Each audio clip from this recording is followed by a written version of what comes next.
Minsan sa buhay, pinayagan mong maranasan namin ang mga pagsubok. May panahon na parang hinayaan mong kaming itapon sa pugon. Ngunit ikaw pala ay doon umaalalay sa aming mga kalagayan.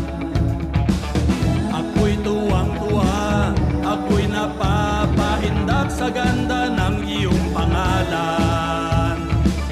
Na na na na na, na na na na na, na na na na na na na. Bilib na bilib ako sa'yo, bilib na bilib ako sa'yo, bilib na bilib ako, todong-todo. Bilib na bilib ako sa'yo, bilib na bilib ako sa'yo, bilib na bilib ako, todong-todo.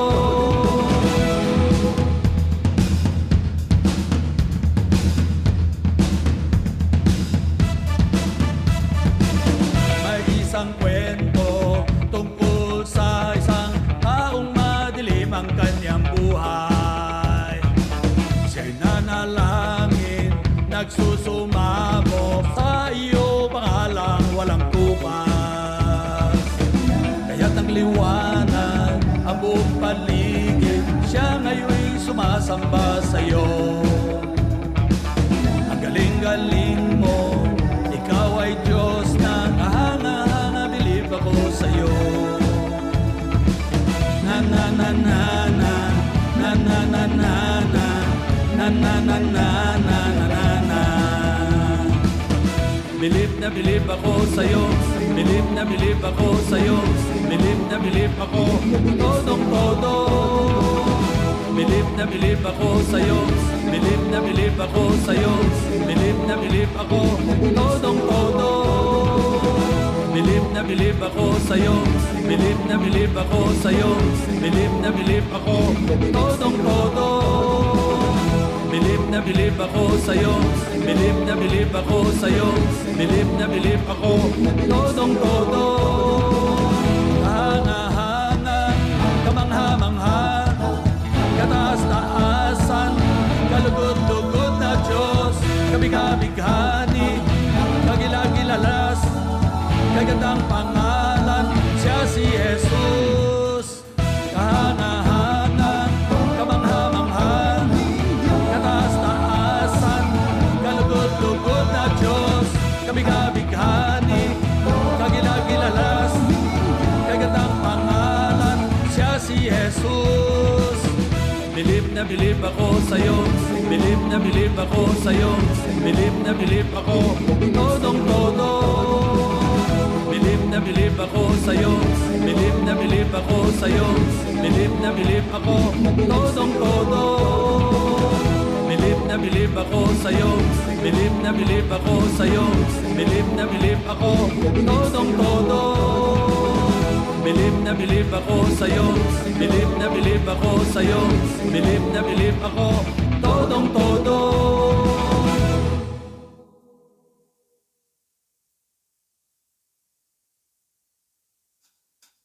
Kung mahal niyo ako, magmahalan kayo. Ito ang aking utos na susundin niyo. Tulad ng isang kaibigan nag-alay ng buhay sa iba. Kayo'y kaibigan ko, tutuparin ninyo ang aking utos. Kung kayo'y kaibigan ko, pasiklabin niyo ako. Diba't alam ninyo, minamahal ko kayo. Kaya't manatili sa pag-ibig ko, hindi na kayo alipin. Mga anak ko kayo. Di kayo ang pumili, ako ang pumili sa inyo. Mga mahal kong anak, pasiklabin niyo ako. Pasiklabin si Lord, pasiklaban niyo si Lord. Pasiklabin si Lord, pasiklaban niyo si Lord. Pasiklabin si Lord, pasiklaban niyo si Lord.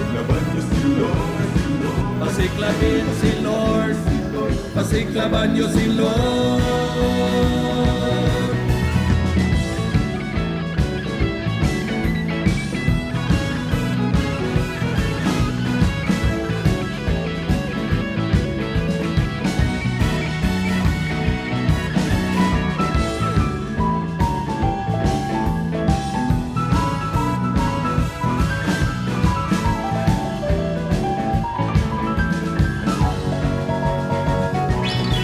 Kaya tumayo kayo at magdala ng bunga. Kayo'y magkaisa at magsama-sama. Huwag kayong mag-alala, di ko kayo iiwan. Hindi pababayaan, yan ang pangako ko sa inyo. Kayong lahat ay magdiwang, pasiklabin niyo ako. Pasiklabin si Lord, pasiklaban niyo si Lord. Pasiklabin si Lord, pasiklaban niyo si Lord. Pasiklabin si Lord, pasiklaban niyo si Lord. Pasiklabin si Lord, pasiklaban niyo si Lord. Pasiklabin si Lord, pasiklaban niyo si Lord. Pasiklabin si Lord, pasiklaban niyo si Lord. Pasiklabin si Lord, pasiklaban niyo si Lord. Pasiklabin si Lord, pasiklaban niyo si Lord. Sama-sama, pasiklabin niyo ako. Tulong-tulong, pasiklaban niyo ako. Todo-todo, pasiklabin niyo ako. Pwede-pwede, pasiklaban niyo ako.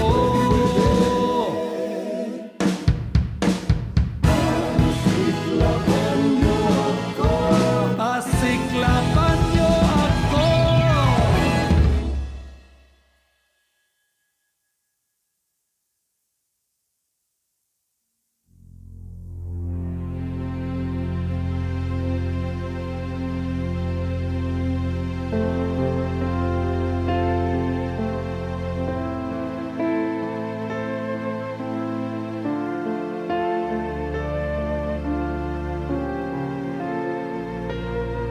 Saganang akin, di ko mawari na ako'y iyong pinili, inalagaan,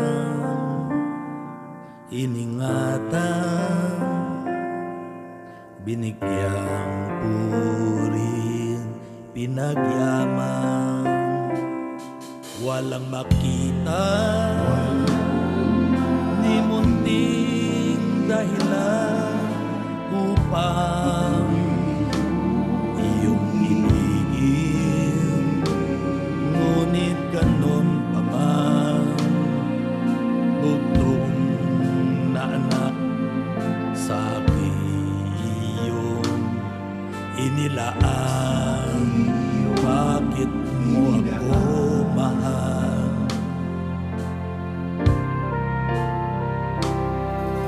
Saan man tumapo ang iyong buhay, saan man dalhin ng paglalakbay, mananatili ako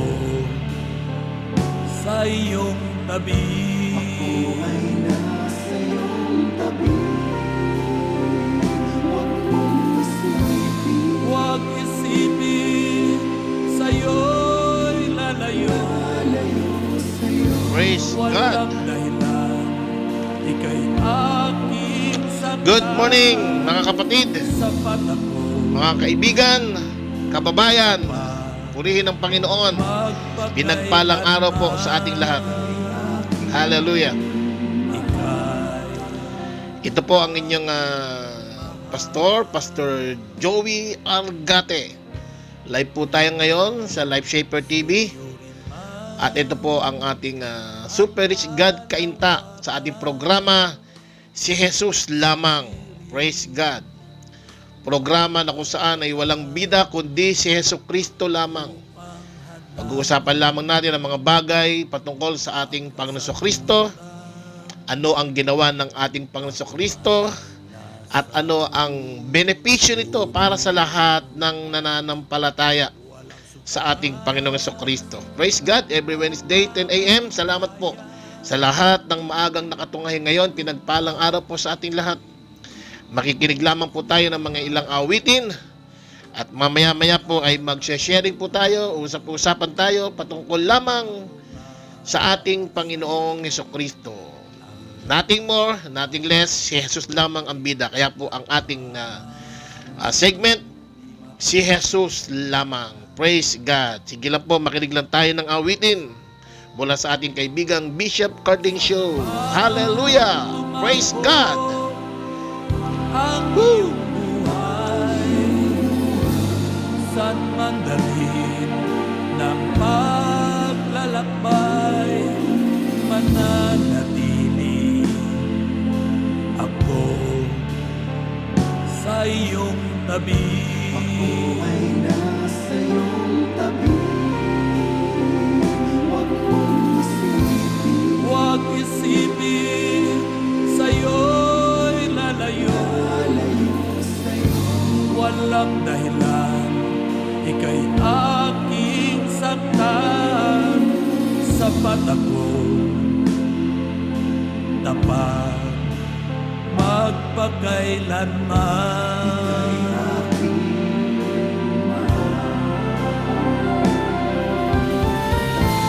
Huwag isipin, sa'yo'y lalayo. Walang dahilan, ika'y aking saktan. Sapat ako, tapat, magpakailanman. Ika'y aking mahal.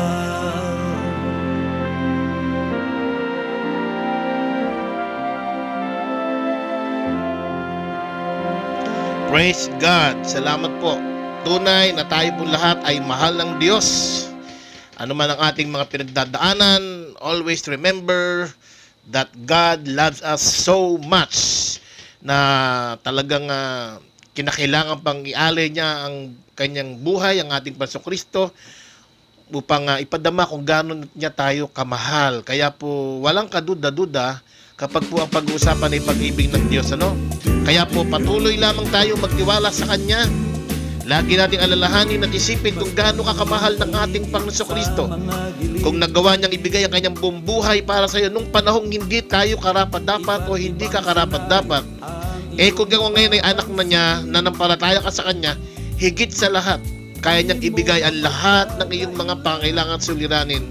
Wala ka lang gagawin kundi magtiwala, manampalataya sa ating Panginoong Yesus, sa kanyang tinapos na trabaho sa krus ng Kalbaryo para sa atin lahat. Hallelujah! Ito po ang Super Rich God Kainta, si Jesus lamang, wala nang iba. Pakinggan po natin ang awiting ito. Hallelujah! Di ba't sa iyong damdamin, ikaw ngayon'y naninindim? Di mo mapagkakaila katotohanan ng buhay.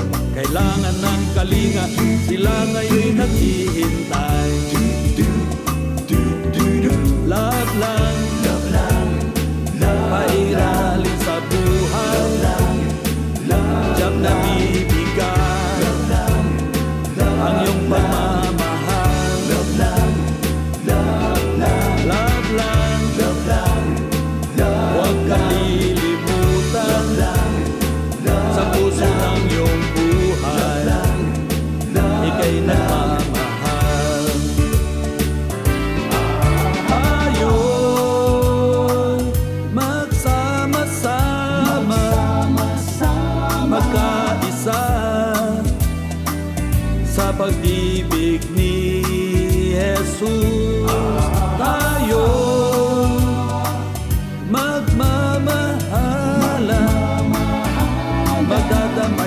Yes!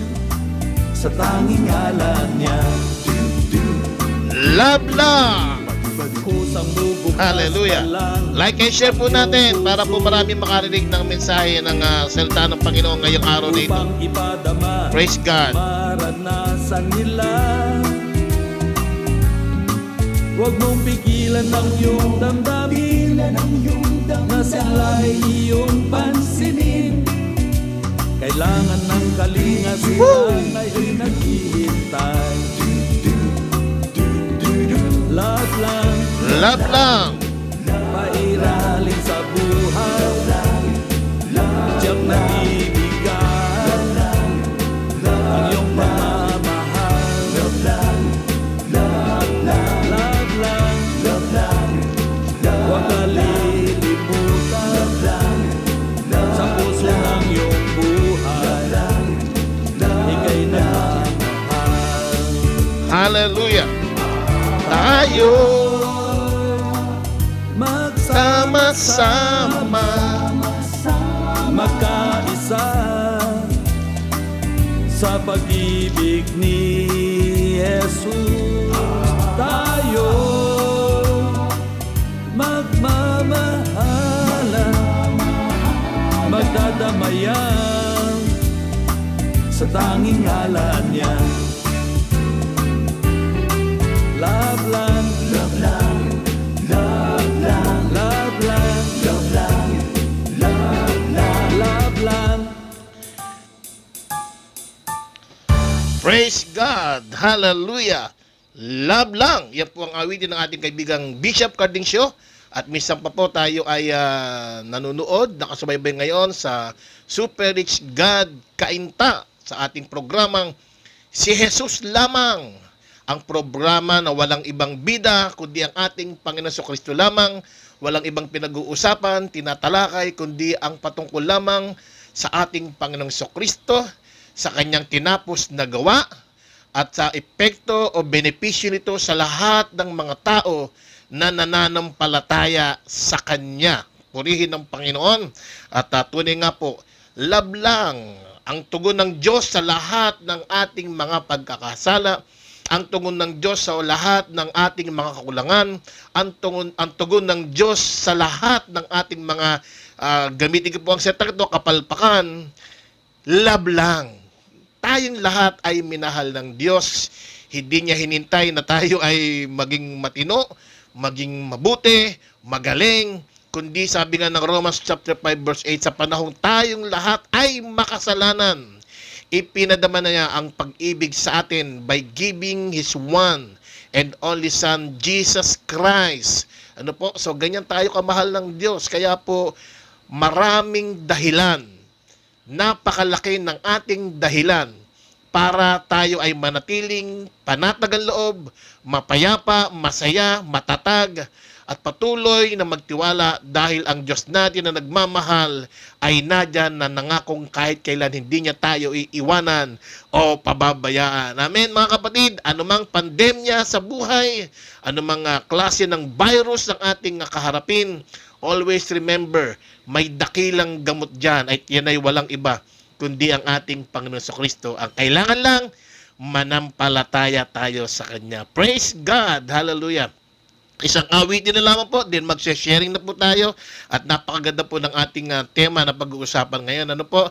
Sige po, isa pang awitin na pakinggan natin sa ating kaibigang Bishop Cardincio. Praise God! Hallelujah! Salamat po sa lahat ng nakatutok ngayon. At i-like and share lamang po natin ang ating programa para po marami pa tayong mga kakilala at kaibigan na makapakinig po ng ating tatalakayin salita ng Panginoon ngayong oras nito. Hallelujah! Dakilang Diyos! Praise God! Enjoy your life under the grace of God! Woo! Sa bawat hakbang, minsan may nasasaktan. Ito may di namamalaya. Sadyang ganun ba ang buhay? Di makuha, maiwasan, masaktan ang isa't isa. di mapaglabanan. Sa Diyos lang ang tanging kalutasan. Sorry, nasaktan kita. Sorry, pasensya na. Sorry sa'yo nadarama sa harap ng Diyos. Sorry,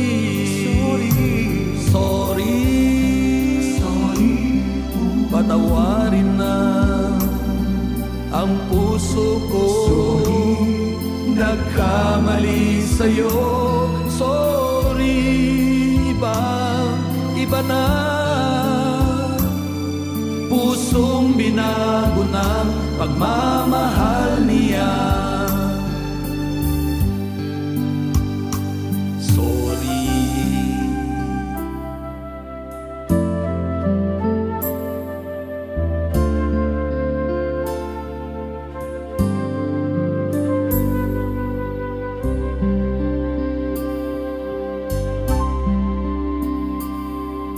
Papuri sa Diyos ay labis, pagmamahal niya sa ating nagbibigkis. Ang pusong kay damot, dati di kayang umabot, ngayon natutong umunawat magmahal. Dakilang pag-ibig ang nagturo upang magbago ang puso. Ang pag-ibig ni Jesus na di mapagimbot, ibahagi siya ng lubos. Sorry, nasaktan kita. Sorry, pasensya na. Sorry sa'yo nadarama sa harap ng Diyos. Sorry,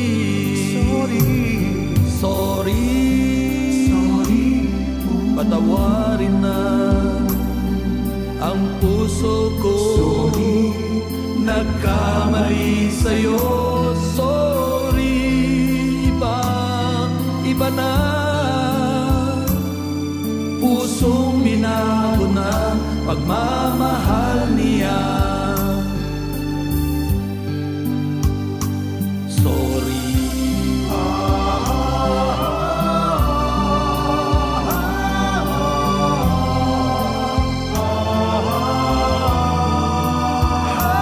Sorry,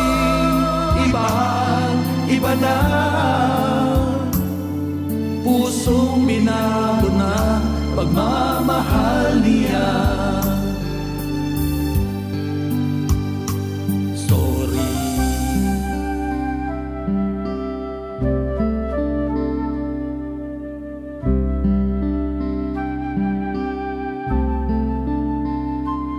Sorry.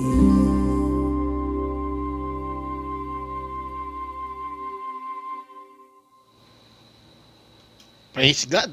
Purihin ang Panginoon. Hallelujah.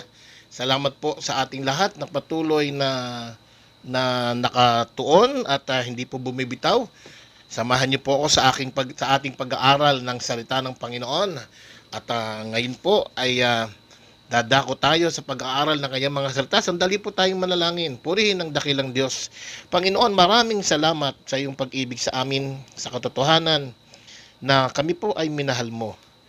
Maging sino man kami, ikaw po ay nag-alay ng iyong buhay upang bayaran ang lahat ng aming mga kasalanan. Salamat sa iyong dakilang pag-ibig at tapatan sa amin. At kahit kailan, di mo kami iniiwanan, di mo kami pinababayaan. Salamat sa iyo. Dahil sa iyo, Panginoong Yesus, nagkaroon ng direksyon ng aming buhay, nagkaroon ng kulay ang aming buhay, naging matatag ang aming buhay, at higit sa lahat, Lord, nagkaroon kami ng katagumpayan. Maraming salamat. Kayo po ang patuloy na siyang magturo sa amin, sa aming pag-uusapan ngayong umagang ito. Ito po dalangin namin sa Ama, sa pangalan ng aming Panginoong Yesus. Amen and Amen. Praise God. si Jesus lamang. At ngayong umaga ay pag-uusapan natin the supremacy of our Lord Jesus Christ, ang kanyang kahigtan. Ano po, ang kanyang kadakilaan o kahigtan kumpara sa iba. At marami po, alam niyo po, napaka-importante po niyan kung gaano ho kadakila o katindi ang ating Panginoong Jesucristo. Of course, alam naman natin lahat, very clear sa Bible na ang ating Panginoong Jesucristo, siya ay Diyos na nagkatawang tao.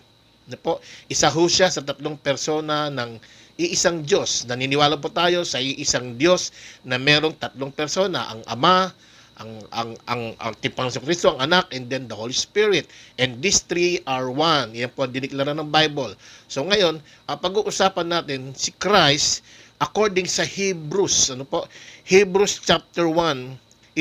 Importante ko kasi ito, lalo sa ngayong panahon na sitwasyon natin. Ano po?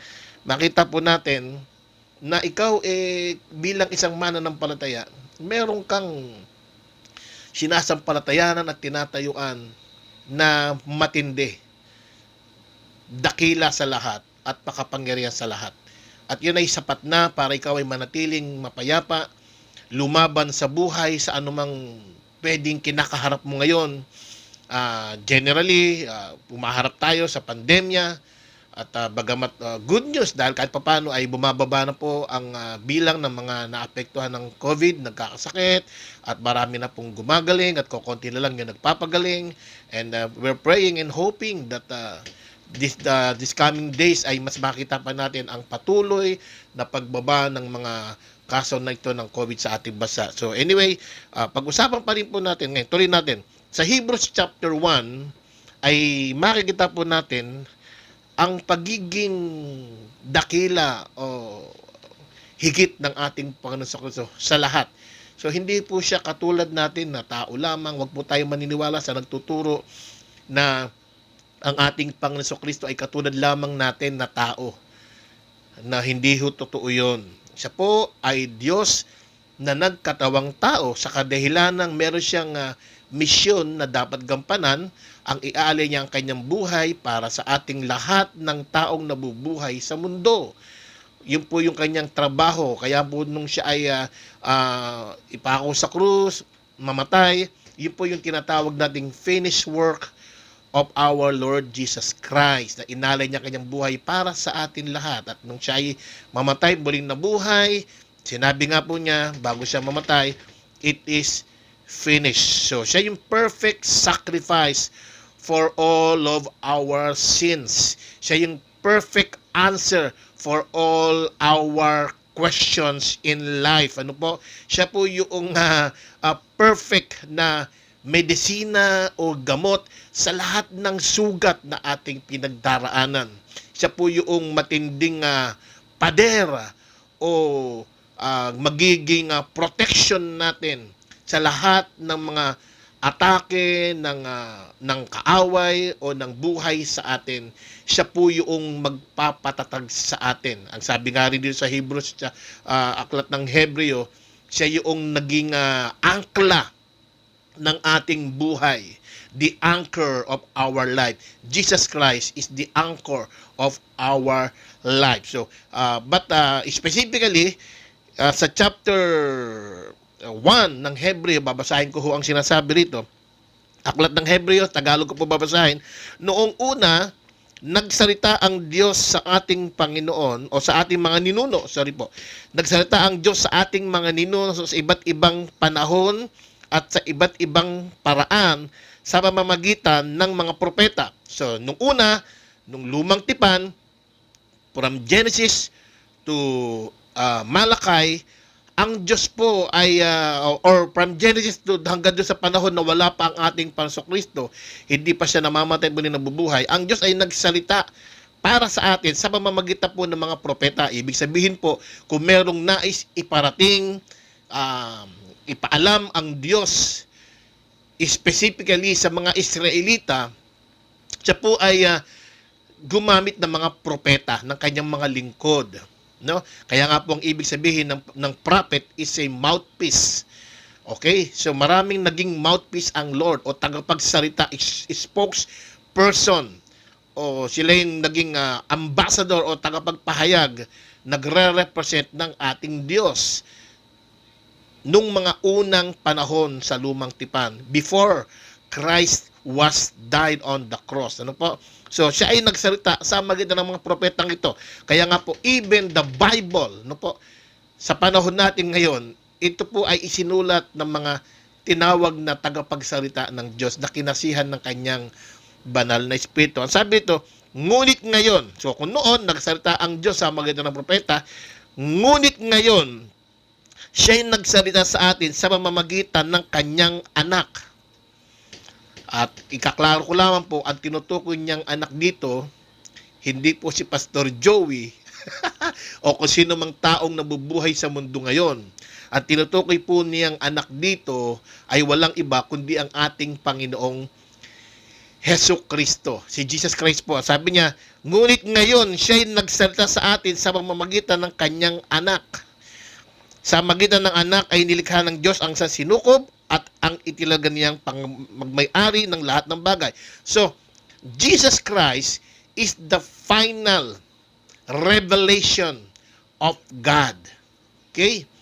Kung ipinarating ng Diyos ang lahat ng kanyang nais iparating sa tao nung unang panahon, before Christ was died on the cross, lahat ay sinabi ng Diyos sa mga propetang kanyang tinawag, kanyang mga lingkod.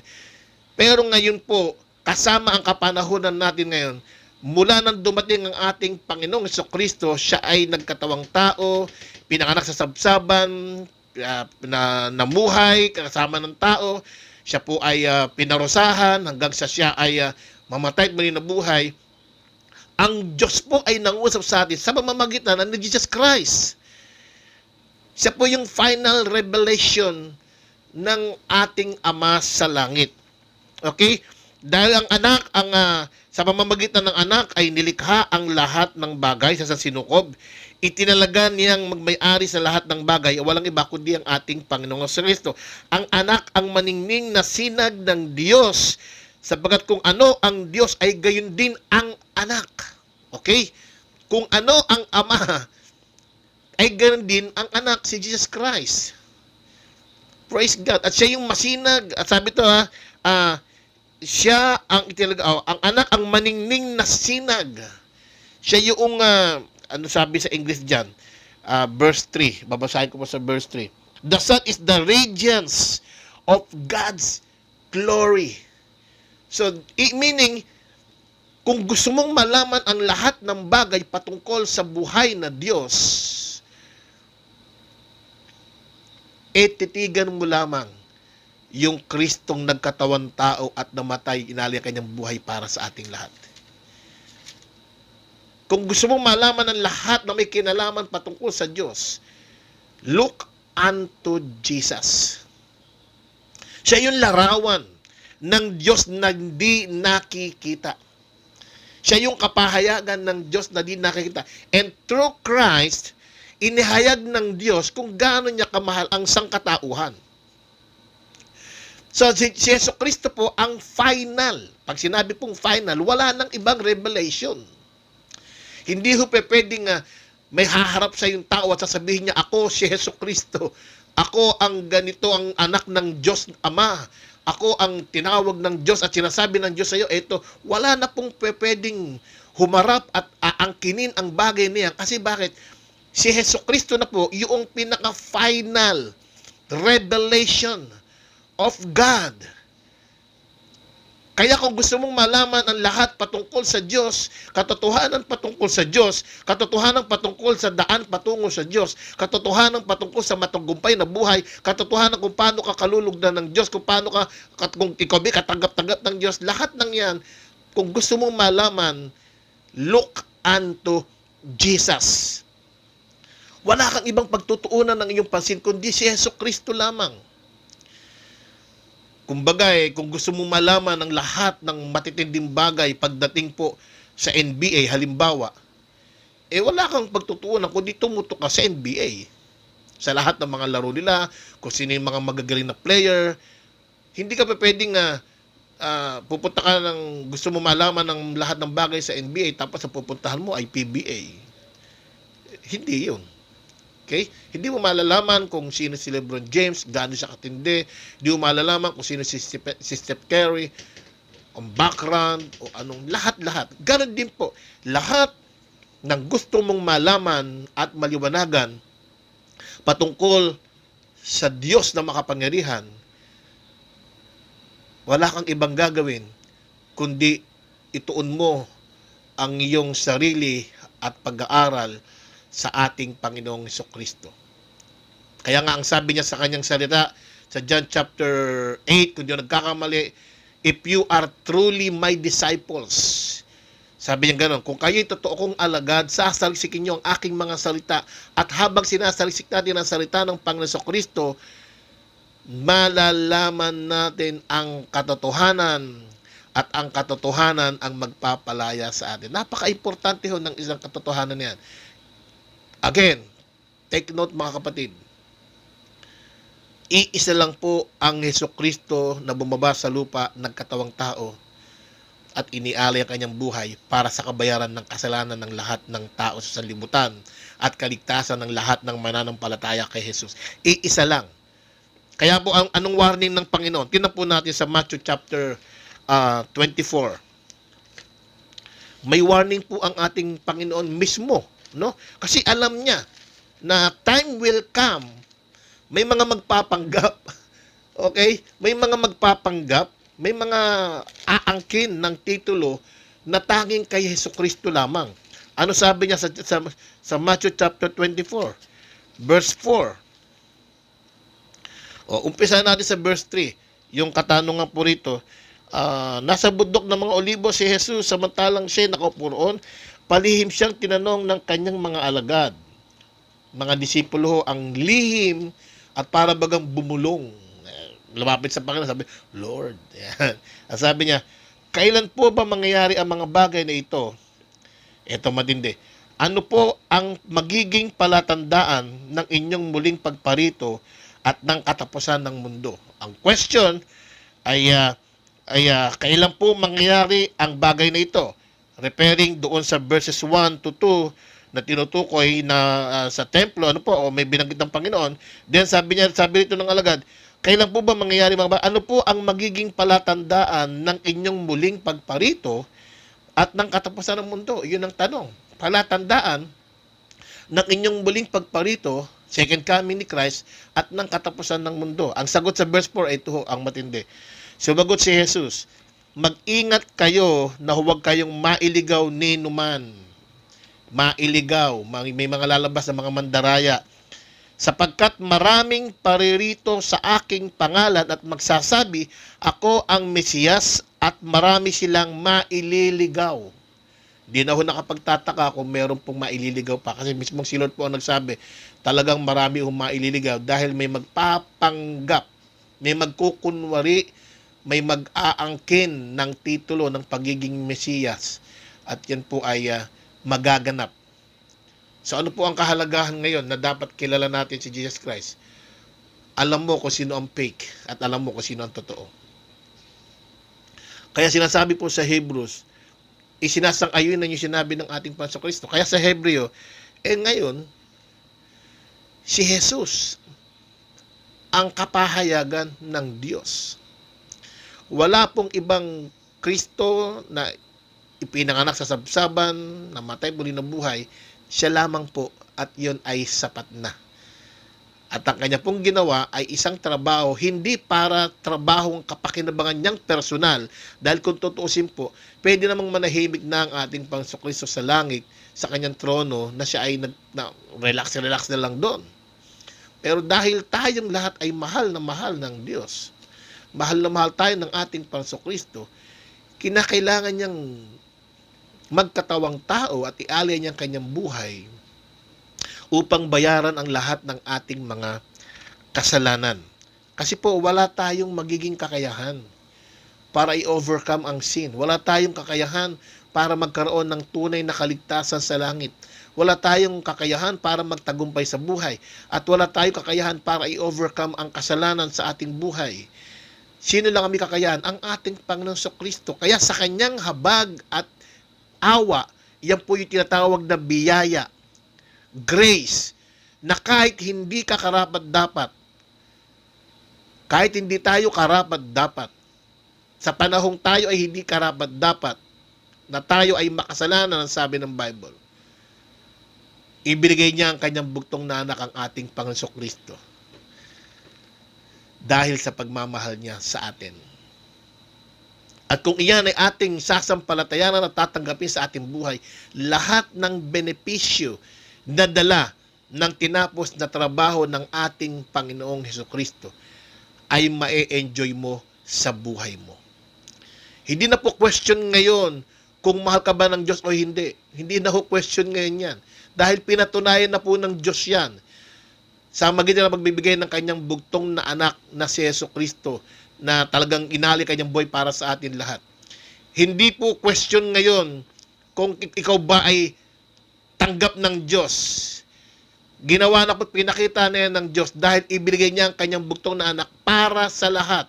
Hindi na po rin question ngayon kung ikaw ba ay pinatawad ng Diyos. Pinatawad ka na ng Diyos sa lahat ng kasalanan mo sa magitan ng kanyang pagbibigay ng kanyang buhay na ibigay niya para sa lahat. Hindi pa tayo pinapanganak, ginawa na niya yan. Hindi na po question yun. Ang question na lang ngayon, naniniwala ka ba sa kanya na ikaw ay mahal na mahal niya? Yan na lang po ang question na dapat mong sagutin. Kasi dyan nakabatay ang pakinabang mo sa ginawa ni Kristo para sa iyo kung ikay maniniwala. Hallelujah! Ikaw ba'y mananampalataya ka ba sa kanya na siya'y namatay para sa iyo? Kahit ikaw'y makasalanan, kahit ikaw hindi karapat-dapat, kamanghamanghang bagay po yan. At siya yung kapahayagan ng Diyos para sa iyo, na sinasabi ng Ama sa magitan ng ating Panginoong Kristo, ikaw ay mahal na mahal ng Ama. Ikaw ay pinagmamalasakitan ng Ama sa langit. Ikaw ay gustong ng Amang makapiling niya sa langit. Gusto ng Ama ikaw mapalaya sa lahat ng iyong mga kasalanan. Gusto ng Ama na ikaw ay magtagumpay sa lahat ng bagyo ng buhay na pinagdaraanan mo. Si Jesus ang kapahayagan na yan. Kaya kung maniniwala ka kay Jesus Christ, naniwala ka sa kalooban ng Ama sa iyo. At iyon na lang ang usapin ngayon. Actually, hindi na rin usapin ng kasalanan sa harapan ng Diyos. Kasi pinakita na nga yan ng Diyos na siya'y namatay sa panahon ikaw ay makasalanan. Ano na lang ang usapin ngayon? Biniharan nga kasalanan mo. Ano na lang ang usapin ngayon? Naniniwala ka ba sa kanyang pagmamahal sa iyo? Yan ang question. Kaya po pag binasa niyo yung Bible, maliwanag ang sinasabi ng Bible, to those who believe. Sa lahat ng maniwala, sa lahat ng sasampalataya, matatanggap niya ang benepisyo ng tinapos na trabaho ng ating Panginoong Jesucristo. At siya'y higit sa lahat. Kung babasahin nyo, even sa mga anghel, ipinakikita po na hindi po anghel lamang ang ating Panginoong Jesucristo na akala ng iba na si Jesus Christ daw ay isa lamang sa anghel. May paniniwala pa po na siya daw ay kapatid ni Lucifer. Yun po ay sabi-sabi o komento lamang ng iba na hindi po batay sa sinasabi ng Biblia. Pinatunayan po mismo ng Biblia sa Hebrews chapter 1 na talaga pong si Jesus ay higit din sa mga anghel. And of course, sa mga susunod na talata, pinakita rin na siya rin ay higit kay Moses. Kaya nga sabi rin sa verse 8, tingnan nyo, babasahin ko po muna yung verse 8. Ngunit tungkol sa anak, ay sinabi niya, ang iyong trono, o Diyos, ang Ama ang tumawag kay Jesus Christ at ang tawag sa kanya ay Diyos. Samantalang dito sa mga anghel, tungkol naman sa mga anghel ay sinabi niya, ginawa niyang hangin ang kanyang mga anghel at ningas ng apoy ang kanyang mga lingkod. Ngunit sa anak ay sinabi niya, ang iyong trono, o Diyos, ay magpakilanman, ikaw ay maghaharing may katarungan. Tingnan mo ang turing at tawag ng Ama sa ating Panginoong Jesucristo. So ngayon, ang sabi to, ang anak ang maningning na sinag ng Diyos, sapagkat kung ano ang Diyos, ay gayon din ng anak. Siya ang nag-iingat sa sansinukob sa magitan ng kanyang makapangyarihang salita. Si Jesus Christ, pagkatapos niyang linisin tayo sa ating mga kasalanan, nilinis na eh. Siya'y lumuklok sa kanan ng Diyos ang makapangyarihan sa lahat. Iyon po yung finished work. Yung purpose ng kanyang pagkakatawang tao, na siya ipinanganak sa sabsaban, at siya ay dinampot, pinarusahan, namatay hanggang muling nabuhay. Yun po yung purpose, yung linisin ang lahat ng ating mga kasalanan sa magitan ng kanyang buhay na siyang kabayaran sa ating lahat. Then after nun, siya po yung lumuklok na sa kanyang trono sa langit. At alam niyo po ba, sabi ng Ephesians, kasama niya tayong naupo, meaning resting na. Kasama tayong naupo, namamahinga na sa piling ng Diyos na makapagitan sa tinapos na gawa ni Kristo, at wala ka nang kinakailangang gawin para ikaw ay maging karapat dapat sa harapan ng Diyos. Dahil ikaw ay karapat dapat minahal ng Diyos, katanggap-tanggap ka na dahil kay Jesus Christ. Ang gagawin mo na lamang, maniniwala ka ba, nananampalataya ka ba? Kaya kung ikaw ay manampalataya, lahat ng benepisyo na nakapaloob sa tinapos na trabaho ng ating Panginoong Kristo ay tinatanggap mo. At lahat ng yon ay ma-enjoy mo sa buhay mo. Magaganap. Hindi ka pa pwedeng ma-enjoy mo yung mga masasarap na niluto ko, na ino-offer ko sa iyo, luto na lahat, pero hindi ka maniniwala. Paano mo matitikman ang sarap nito? Kahit sabihin mo na iluto ko na yan, nadyan lang yan, pero hindi mo ma-enjoy yan. Kasi bakit hindi mo ma-enjoy? Hindi dahil ikaw ay pinagdamutan ko o ayaw ko, kundi dahil hindi ka naniwala. So mga kapatid, kung ikaw ay mananampalataya, kung sino ka man na nakatuon ngayon, sa aman lugar ka nakaupo at nagmamasid, nakikinig sa aking binabahagi, ang bottom line na lang nito, kapatid, ng gawa ng Diyos at kapangyarihan ng Diyos sa buhay mo ay sa iyong pananampalataya sa Kanya. Kung ipapahayag ng iyong labi na siya ay Panginoon, namatay para sa iyo, binayaran ng iyong mga kasalanan, inangkin mo ang lahat ng tinapos ni Kristo para sa iyo at ikay nananampalataya, then, the benefits of the finished work of our Lord Jesus Christ, hallelujah, ito po ay magmamanifest at gagawa sa buhay mo at mararanasan mo. Nakatali ang kamay ng Diyos sa kanyang pangako sa iyo. Kapag nangyari yan, mapapabilang ka sa mga anak ng Diyos, may buhay na walang hanggan, may kapatawaran sa lahat ng iyong mga kasalanan. At itong dakilang Jesus na ito, na naging pinaka-final revelation ng Diyos, ay natanggap mo at nagkaroon ka ng tamang relasyon sa Diyos sa magitan ni Jesus Christ. At wala na pong iba pa na dapat kang gawin kundi ang mamuhay ng may pananampalataya sa ating Panginoon Jesus. Everything na gagawin mo is because you believe in the finished work of our Lord Jesus Christ. Lahat po yan ay nadyan na. Well provided lahat-lahat. Ang kailangan lang, manampalataya ka.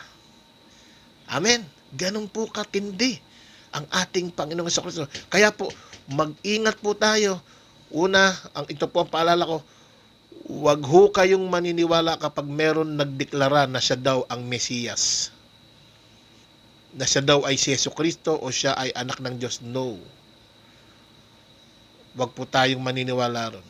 Isa lang at final revelation, tapos na po yun. Walang iba kundi ang ating Panginoong Jesucristo.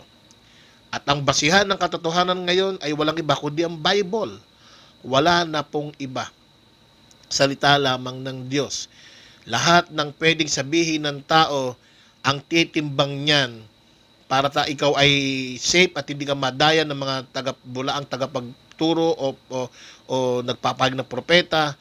Ang final na basihan o batayan po natin, sukatan, timbangan ng katotohanan ay ang salita ng Diyos, the written word of God. Hallelujah. At maliban po dyan, wala ka ng ibang pwede pang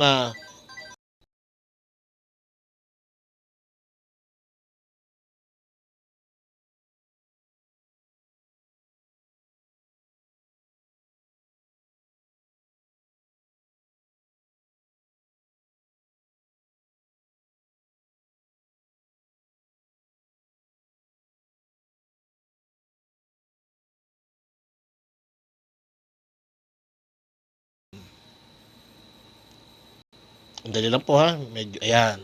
Nag-ring ang cellphone ko. Praise God. So, maraming salamat po sa inyong pagsubaybay. Ito lamang po ang importante ngayon. sa ating buhay. Kaya po dapat maunawaan natin ang katotohanan patungkol sa kay Jesus Christ, kay Jesus na siyang huling kapahayagan ng Diyos, na siyang dakila na nagmamahal sa atin lahat. Ito ho ang tandaan natin. Anuman ang ating pagdaanan sa buhay, anumang bagyo, magtiwala ka lang sa ating Panginoong Kristo. Dahil kung nagawa niyang lahat, ialay kanyang buhay para sa iyo. Higit kaya niyang lutasin anuman ang problema mo ngayon o anumang bagyo ang posibleng pinagdadaanan mo ngayon. Only believe and trust in our Lord Jesus Christ. Okay? Kagaya nga po itong naalala ko, may nabasa ko, kung ang mga ibon, sigurado ang mga ibon, nakakakain sila at pinrovide na ng Lord yung mga uod na pwede lang makain. Pero of course, yung uod na yan, hindi naman nakalagay doon sa kanilang mga pugad. Yan ay nasa mga lupa na kinakailangang puntahan mo at para may makain yung ibon. Pero provided na yan, nadyan na. Ganun din po sa atin. Wala ka lang gagawin, kundi ikaw ay manampalataya at pagtiwala. Dahil lahat, everything that you need in life, binigay lahat ng ating Panginoong Kristo yan. Kasama yan sa tinapos niyang gawa. Manampalataya ka lamang at mabuhay ng may pananampalataya sa ating Panginoon. Salamat dakilang Diyos sa oras na ito na kami po ay nakapakinig ng iyong salita. Tunay na wala po kaming ibang pagtitiwalaan sa buhay namin kundi ikaw lamang aming Panginoong Yesus. Patuloy po na kami ay magtitiwala at mananampalataya sa iyo. Inakin namin ang lahat ng mga benepisyo ng tinapos mong trabaho sa krus para sa amin, Panginoon. At kineklaim po namin ito na kami lahat ay lubos mong kinahabagan, pinagpala at lubos mong minamahal, Panginoon. Maraming salamat sa lahat po ng sumusubaybay. Kung meron man sa amin dito na dumaranas ng pagsubok, kung meron sa amin dito na meron pong karamdaman o anuman, Lord, in the mighty name of Jesus, inakin ko po yan. Tinapos mo na po yan sa yung ginawa sa krus ng Kalbaryo, inakin ko po, tinugod mo na lahat ng mga suliranin niyan. Salamat po sa provision, sa guidance, sa strength na binibigay mo. Salamat po ng marami. At sasay po namin ibinibigay lahat ng papuri, pagsamba, pagdakil at pagluwalhati sa makapangyarihang pangalan ng aming Panginoong Yesus. Amen and amen. Maraming salamat po mga kapatid sa inyo pong pagsama sa akin sa ating programang Super Rich God, ang ating programang Si Jesus Lamang.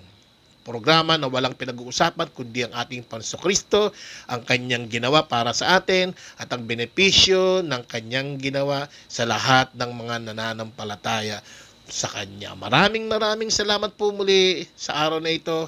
Enjoy po natin ang buhay sa ilalim ng biyaya na at lagi kong isipin, sasabihin sa inyo, iwanan, you are highly favored and blessed in Christ Jesus. Hallelujah! Amen, amen, amen. Praise the name of Jesus.